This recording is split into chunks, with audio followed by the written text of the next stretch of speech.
Le signal devient de plus en plus évident.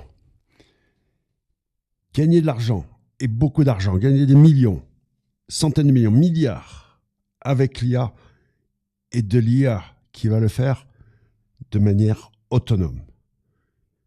Devenir millionnaire grâce à l'IA pendant que tu dors. Voilà le pitch. Est-ce que c'est possible? On va voir. Est-ce qu'il y en a qui l'ont fait? Apparemment oui, mais peut-être pas de la manière que tu crois. Polsia. P-O-L-S-I-A. À l'envers, ça lit AI Slop. Ben Serra. Le 22 mai, il annonce sur X qu'il vient de lever 30 millions sur les 250 millions qu'il cherche. Et là, tout le monde s'interroge. Parce qu'il y a ce phénomène des vanity metrics, d'accord? J'ai levé 30 millions. Donc tu penses, ok, le gars, il est millionnaire. Mais qu'est-ce que ça veut dire, d'accord, de lever 30 millions? Est-ce que vraiment il est millionnaire? On va en parler. Et ensuite, il y a le produit en lui-même, ou ce qu'on appelle dans le jargon des vicodeurs le SaaS.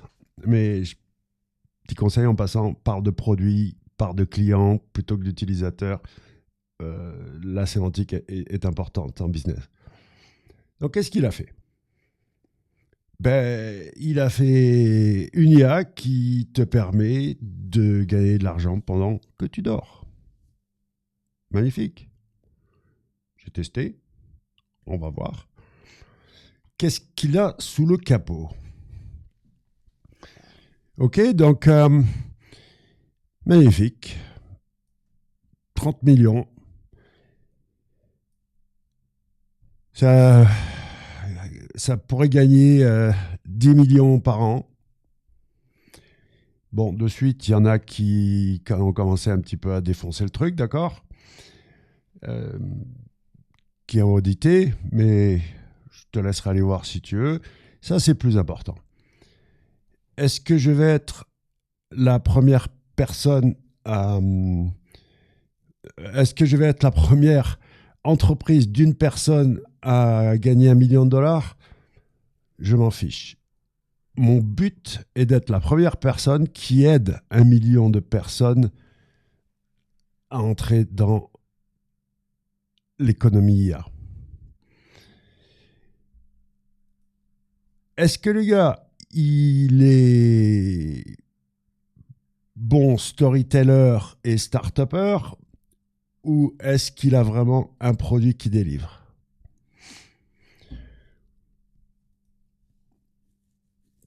Tu t'inscris, tu rentres ton mail, et après il y a 2 boutons. Il y a un bouton Surprise Me, ou il y a un bouton Construis mon entreprise. J'ai failli cliquer sur le bouton Construis mon entreprise. Puis j'ai dit, écoute, je sais que 90% des gens vont cliquer sur Surprise Me, donc j'ai cliqué sur Surprise Me. Il est allé chercher... Alors, moi je crois, c'est du... Bien évidemment, c'est Claude derrière tout ça. C'est généré très vite, c'est joli, c'est mignon. Alors, on en reparlera du joli justement. C'est très rapide, c'est très impressionnant. Mais derrière la façade, qu'est-ce qu'il y a vraiment? En 60 secondes, donc il va voir qui tu es. Il est allé voir qui j'étais, Laurent Bourrelli, machin, OK, SEO, etc., etc. Il m'a fait un site web.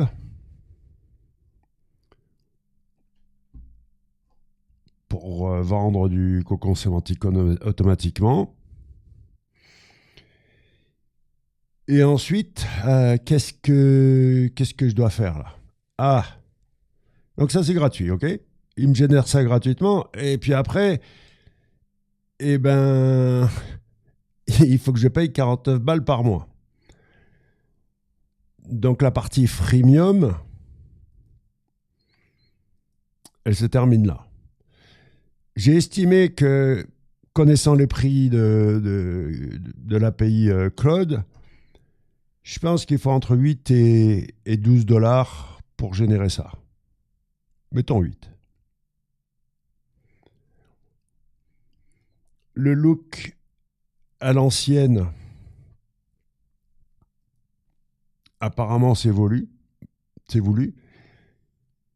Le nom de l'entreprise AI Slop à l'envers, apparemment, il l'a pensé en 10 minutes, etc., etc. C'est-à-dire que il y a 25 ans, ok, début des années 2000, quand on commençait à gagner des millions, des dizaines de millions avec Internet, mais qu'on ne savait pas ce qu'on faisait, et qu'on était en mode youpla boum, tiens, je vais tester ça, je vais m'amuser à ça, et sur un malentendu, ça peut marcher. Et il y en avait qui avaient aussi le startup game.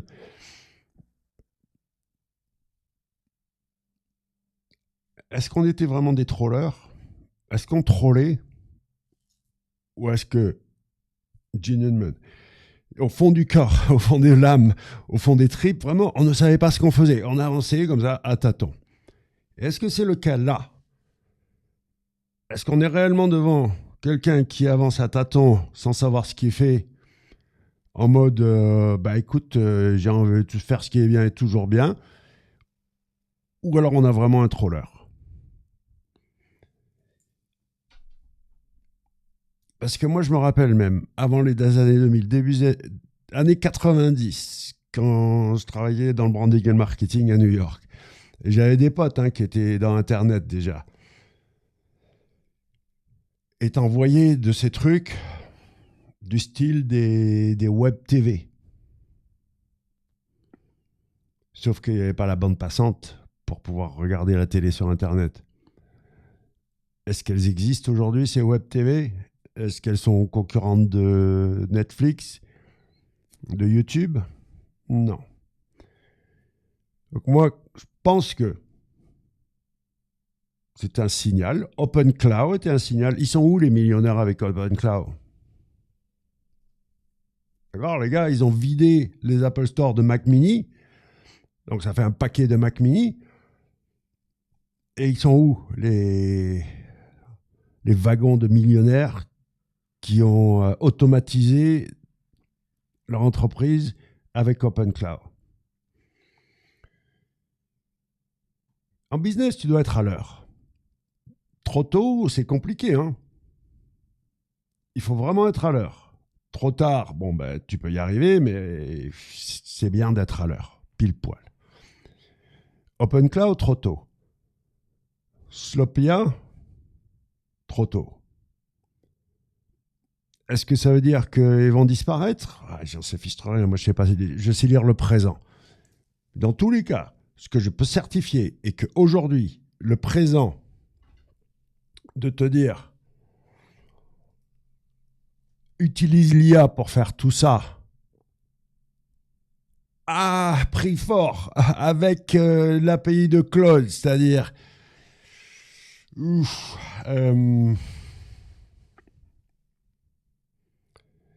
pourquoi tu as besoin de l'IA pour faire un site web? Oui, parce que ok, la faire, pourquoi pas? Mais entretenir le site web, tu as besoin de l'IA? Envoyer des mails, cold outreach, tu as vraiment besoin de l'IA? Est-ce qu'on ne sait pas faire ça depuis les années 70, d'envoyer des emails? Etc., etc., etc. L'IA qui fait tourner tout ça, est-ce que l'IA est capable de faire fonctionner une entreprise? Ben, pourquoi pas? Est-ce qu'en mode automatique, en cliquant, en payant 49 balles par mois et en laissant faire de manière automatique? Aujourd'hui, je dis non. Dans 6 mois, pourquoi pas. Sauf que la réalité, c'est qu'aujourd'hui, il faut avoir un profil bien spécial. Il l'a, ce type, de chef d'orchestre, ok, orchestrateur. En informatique, donc tu as un profil nerd et tu es capable de mettre en place tous les éléments, de les connecter, mais aussi l'analogie avec le chef d'orchestre, d'être un petit peu artiste, d'être capable de réaliser cette alchimie qui fait que c'était pas simplement un lecteur de playbook, de case studies, de tiens, HubSpot il en fait comme ça, Dropbox il a fait comme ça, tiens, ouais, ça c'est la recette de Nike, voilà, on prend la recette d'Apple.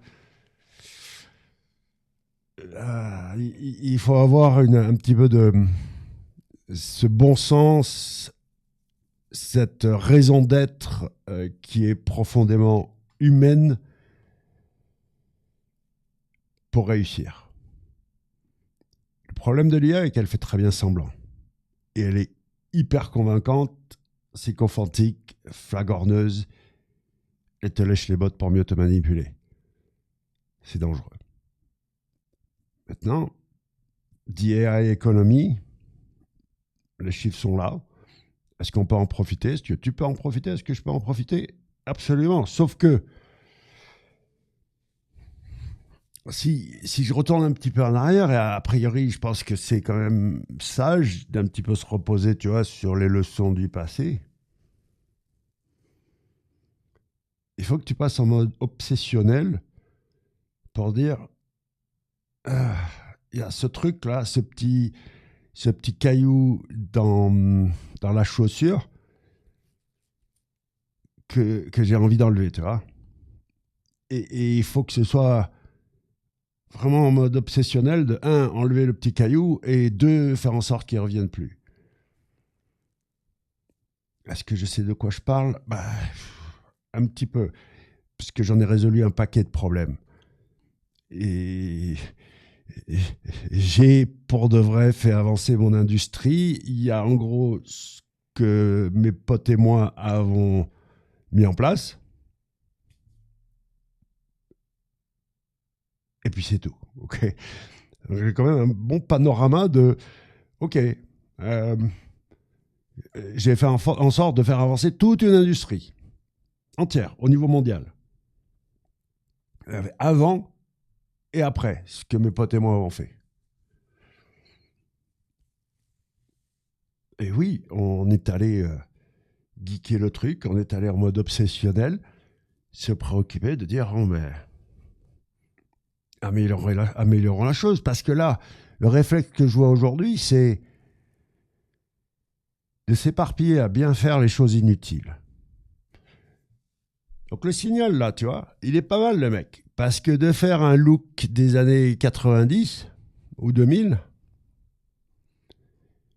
de vraiment pas se préoccuper d'avoir des boutons liquid glass comme sur l'iPhone, etc. Au contraire, aller à l'envers de tout ça. Voire même d'être un gros troller pas trop caché. Que ce soit...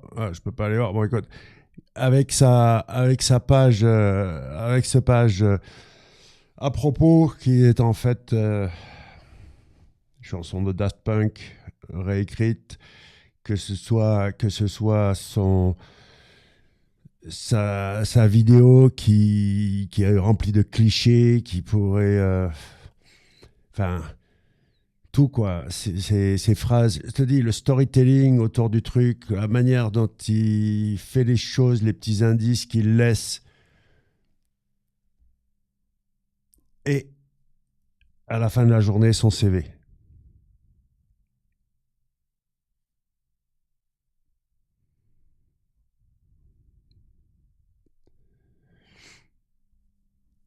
Un opérateur.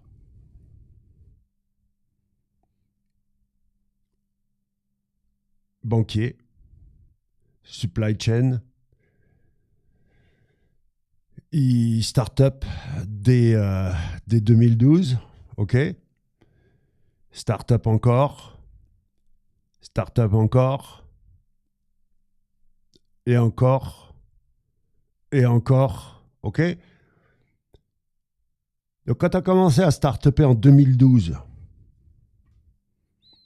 et se faire chier en plus à bosser avec les Français, tu montes à e-commerce, et tu bosses avec les Français quand tu sais comme c'est chiant de bosser avec les Français.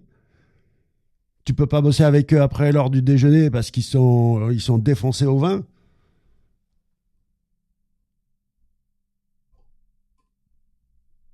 Un opérateur de e-commerce aux États-Unis avec des Français et encore mieux avec des Parisiens, ouais, t'es un opérateur. Et lever des fonds, le storytelling, d'arriver à lever des fonds pour vendre du rêve sur on va faire un gift shop, tout le monde adore Paris, c'est la destination numéro 1 au monde, tout le monde veut un souvenir de Paris, et tiens, tu veux un truc de la brasserie Lip sans être allé à la brasserie Lip, tiens, allez, 50 balles les tasses de café de la brasserie Lip. Storyteller, vendre du rêve. C'est des grands enfants, hein, comment t'appelles ça, euh, les investisseurs.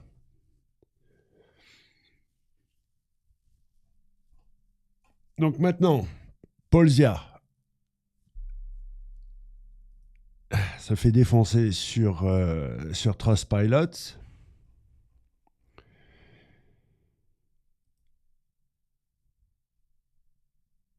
Un ou deux qui ont mis 5 étoiles suspectes.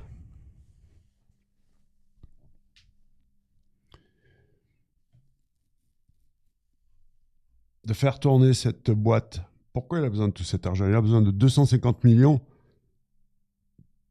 parce que, Claude Code, quoi.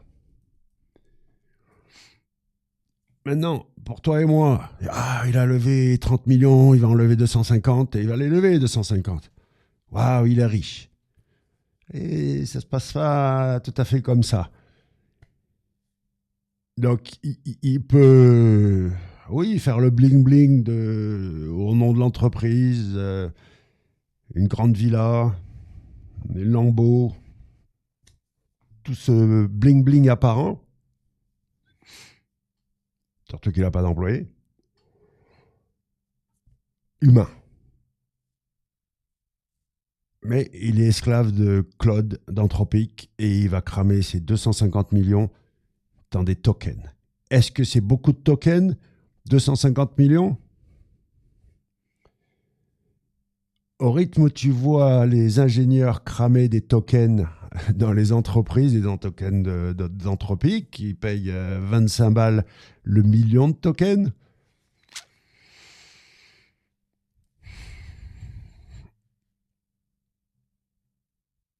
le signal est bon. Sauf que le signal est bon pourquoi? Pour répondre à l'envie des gens qui est cette obsession de vouloir gagner de l'argent avec l'IA. Le signal est bon pourquoi? Ce bouton Surprise Me, ok? Tu t'inscris, écoute, je ne sais pas quoi demander à l'IA, parce que c'est le problème numéro 1 aujourd'hui. Quoi demander à l'IA? Tu prends un abonnement à Anthropic, 200 balles par mois, et tu lui demandes quoi? Personne ne sait quoi demander. Et je sais de quoi je parle, puisque ça fait un quart de siècle que ça dure. Sur Internet, c'était la même chose. Je veux gagner de l'argent avec Internet, mais je ne sais pas avec quoi. Pourquoi ça aurait changé aujourd'hui? Pourquoi l'IA? Parce que là, qu'est-ce que les gens demandent? Ils vont prendre mon qui, tu vois, en mode quelles sont les meilleures idées pour gagner de l'argent avec l'IA? Ok, monter une agence de créer du contenu pour les réseaux sociaux, tu vois, agence média. Qu'est-ce que tu connais des réseaux sociaux? Qu'est-ce que tu connais d'Internet? Qu'est-ce que tu connais de l'IA? Qu'est-ce que tu connais de la prospection d'entreprises qui ont besoin de visibilité sur Internet? Rien. Et tu vas te lancer là-dedans. Est-ce que tu peux y arriver? Absolument, mais pas avec un bouton et un magic button. Il va falloir que tu sois en mode obsessionnel et les gens sont impatients aujourd'hui. Ils n'auront pas la patience. Donc, ils vont rester 6 mois abonnés. Est-ce qu'il va les choper, les 10 000, clients payants qui vont rester abonnés? Puisque c'est le business model, ok? Les gens vont l'utiliser 3 jours le premier mois. Rien de concret. Deuxième mois, ils vont pas l'utiliser, ils ont autre chose à faire. Ils vont rester abonnés, c'est que $49. Et puis ça va durer 6 mois jusqu'à ce qu'ils se désabonnent. Parce qu'il y a un phénomène très connu, que ce soit pourquoi 40% des podcasts n'ont que 6 épisodes. Pourquoi, je ne connais pas le chiffre, mais ça va être plus de 90% des entreprises échouent dans les 3 premières années. D'abord, tu es incompétent, inconscient. Et tu pars en mode la fleur au fusil. Et très vite, et surtout avec le podcast, parce que là, tu t'exposes, tu vois, tu deviens incompétent conscient. Donc, tu réalises que les 6 épisodes que tu as fait, c'est de la merde, sauf que tu n'as pas les skills, tu n'as pas les compétences pour que ton podcast s'améliore. Et puis, dans le podcasting, il faut avoir les reins solides, parce que j'en fais depuis 2010, et encore aujourd'hui... Il n'y a pas une semaine qui se passe sans qu'on vienne me torpiller en mode on ne comprend rien à ce que tu dis, j'ai rien compris, abrège, t'es bourré, t'as dit. Ok. Ce que tu sais pas, c'est que j'ai un petit peu d'expérience en podcasting, j'en fais depuis 2010. Est-ce que vraiment je ne sais pas ce que je fais, ou plutôt je cherche simplement à parler à ceux qui sont sur la même fréquence que moi? Et puis les autres, avec tout le respect que je te dois, t'es invisible, j'en ai profondément rien à cirer. 1, de ton avis, et 2, que tu m'écoutes et que tu me suives. Il y a 115 millions d'autres chaînes sur YouTube. Régale-toi. Et là, c'est pareil, tu vois, c'est-à-dire que cet élan de il faut que je gagne de l'argent avec IA. Ce besoin fondamental de c'est une opportunité incroyable, je sais que ça change le monde et je vais en profiter.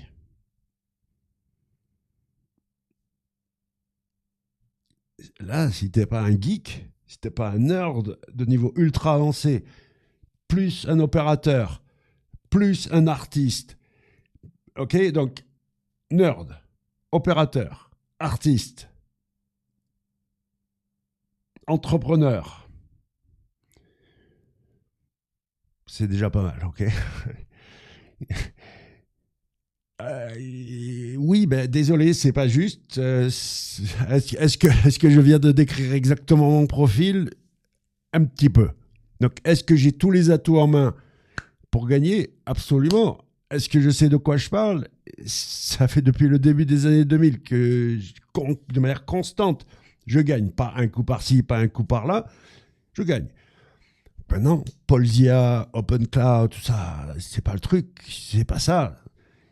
C'est d'être capable, justement, d'être un orchestrateur, tu vois, d'être un chef, couplé d'un chef d'orchestre. Orchestrateur, c'est fondamentalement informatique. Chef d'orchestre, c'est fondamentalement artistique. Ok, plus avoir la trempe d'un entrepreneur.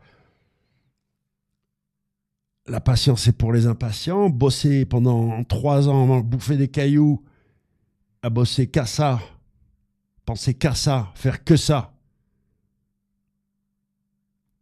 Parce que là, l'IA, elle est dans rien. Est-ce qu'elle est capable d'accélérer la productivité? Est-ce qu'elle est capable d'améliorer la qualité? Absolument. Qu'est-ce que j'observe? Eh bien, des gens qui s'appliquent à bien faire des choses absolument inutiles, parce que tu bosses 80-120 heures par semaine, mais à quoi concrètement? Est-ce que tu bosses vraiment sur les 20% qui vont produire 80% de résultats, ou tu papillonnes? Et puis, ce truc de... Ben oui, il faut bouffer des cailloux. Oui, oui, t'es jamais arrivé. Ça n'existe pas d'être riche. Ça n'existe pas d'être enfin tranquille. Euh, Désolé, on t'a menti. La vie est un mensonge. On te dit, toi, t'es programmé pour que ton cerveau veut quelque chose de rassurant, de stable.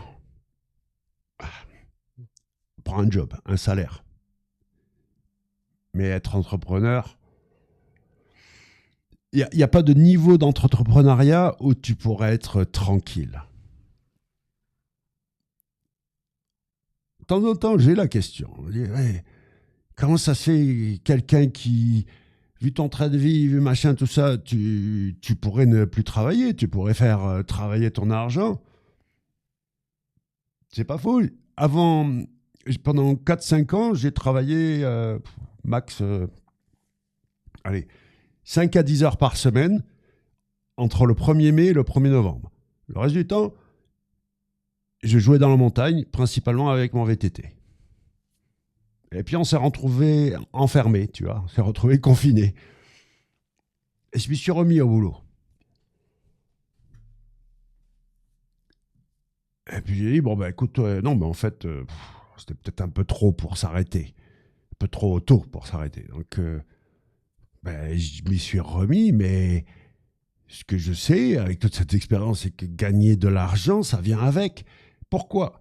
Parce que si c'est ton seul objectif, il va te manquer la motivation intrinsèque.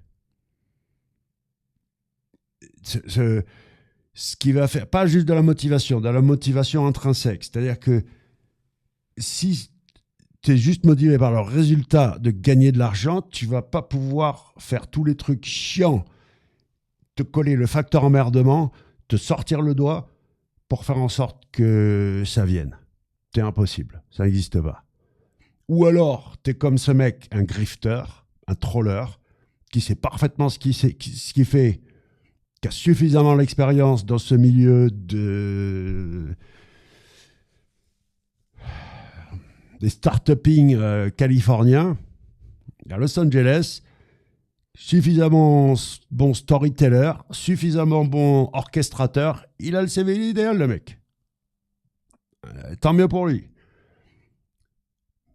Mais après, ben, si tu es son client, tu es tout en bas de la pyramide de Ponzi. T'as pas besoin de l'IA à tous les endroits, dans tous les éléments de ton entreprise. C'est trop cher, c'est pas efficace, c'est pas suffisamment efficace, c'est trop lent, trop coûteux. Il y a zéro raison d'avoir de l'IA pour faire de la distribution de contenu sur les réseaux sociaux, pour envoyer des emails. Ouais, pour rédiger les emails. Ben, tu peux rédiger les emails, mais est-ce que tu as besoin de Claude à 25 $ le million de tokens pour rédiger des emails et des posts sur les réseaux sociaux? Faut arrêter le délire. Ouais, mais avec ton IA en local, il faut un gros... Pour rédiger des emails et des posts sur les réseaux sociaux, euh, une IA en local sur un smartphone, tu as besoin d'un iPhone 15. Et tu peux faire tourner une IA en local qui va faire ce genre de travail. Ouais, mais je veux faire de la vidéo.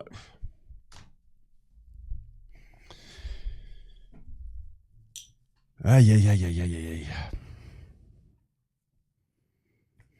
Écoute, le Far West, je l'ai connu. J'y étais début des années 2000. Les gens ont besoin d'éléments de réassurance. Okay, donc il y en a qui le font, qui gagnent des millions, qui lèvent des millions. Donc c'est possible, donc ça peut débloquer le truc. Et c'est magique le cerveau. Hein. Il y en a un qui le fait, et après tout le monde comprend que c'est possible, donc il va. Ouais, mais pas si vite, mon ami. Je fais du VTT de descente, ok? Et là, tu risques ta vie. Là, tu peux saigner. Là, tu peux finir en Lego. C'est pas Internet, ok? C'est pas l'IA. Tu vas pas finir à l'hosto si tu n'y arrives pas à monter ton bise avec l'IA. Et je te jure, hein, mais c'est vrai. On voit un truc qui est pas faisable. Tu vois, par exemple, aller faire un saut où tu vas tu vas passer par-dessus une route. Tu vois, t'as un petit. Alors, le problème, c'est pas de passer par-dessus une route, c'est le take-off, c'est de pouvoir décoller. Et puis après, l'atterrissage, après la route, là, tu atterris dans une pente verticale, 70%. Et là, je suis en train de décrire un vrai truc qui est euh, la dernière portion de l'ancienne piste de Coupe du Monde ici dans ma montagne, où tu as la dernière section verticale à 70%. Et puis tu avais un passage où soit tu sautais un chemin très large où un camion de pompiers pouvait passer, ou tu roulais. Et puis, ça fait des années que. Et là, on parle de pros, hein, des champions, des légendes, les meilleurs du meilleur du meilleur. Et le VTT descente, c'est la Formule 1 en version VTT. Et je me rappelle Greg Minard, sud-africain, légende du sport, qui regardait ça et qui disait on peut le sauter, ça. On peut le sauter. Et puis, qui regardait. Puis Bernard Coeur, un jour, il arrive. Et il le saute, le truc. Et là, il faut en avoir une grosse paire, hein, parce que tu atterris vraiment dans une grosse marche à 70% verticale. Et d'ailleurs, il ne faut pas atterrir dans la marche. Il faut atterrir sur le côté, et sur la butte en terre, là, pour éviter la marche. Et puis tout ça, à 30, 40, 50 à l'heure. Bernard saute ça. Et puis après, les uns après les autres, ils se mettent à le sauter. Hop, voilà. Alors le problème, c'est qu'après, comparant niveau de temps, ils gagnaient pas plus de temps que ceux qui traversaient la route, qui faisaient le petit saut pour traverser la route. Mais bon, bref, ça c'est autre chose. Dans notre sport, c'est ça. Une fois qu'il y en a un qui l'a fait, on se dit, c'est possible.